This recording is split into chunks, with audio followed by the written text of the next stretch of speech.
পরমারাধ্য শ্রী শ্রী বাবামণির রাতুল চরণে প্রণাম জানিয়ে এবং আমার সমস্ত গুরুভ্রাতা ও গুরু ভগিনীদের প্রতি সশ্রদ্ধ জয়গুরু সম্ভাষণ জানিয়ে আজকের পাঠ শুরু করছি। ওম অখণ্ড সংহিতা বা অখণ্ড মণ্ডলেশ্বর শ্রী শ্রী স্বামী স্বরূপানন্দ পরমহংসদেবের উপদেশ বাণী ত্রয়োবিংশ খণ্ড। সবার কণ্ঠে কথা কহিব।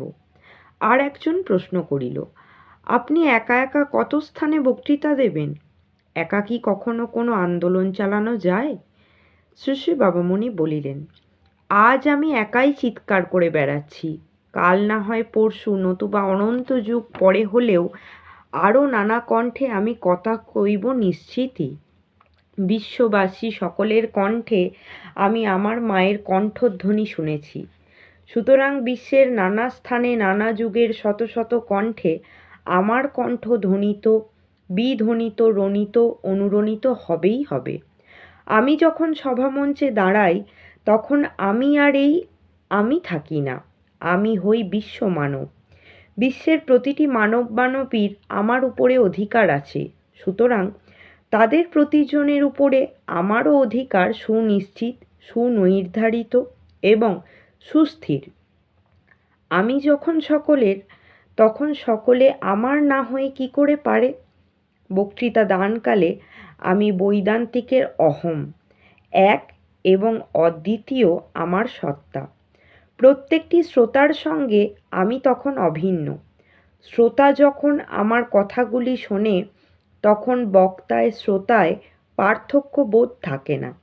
শ্রোতারা সবাই জিজ্ঞাসুরূপে আমার মস্তিষ্কে বিরাজ করেন। তাঁরাই আমার কণ্ঠধ্বনিরূপে নিজেদের বক্তব্য নিজেরা শোনেন। আমি তাঁদের সঙ্গে অভিন্ন, তাঁরা আমার সঙ্গে অভেদ।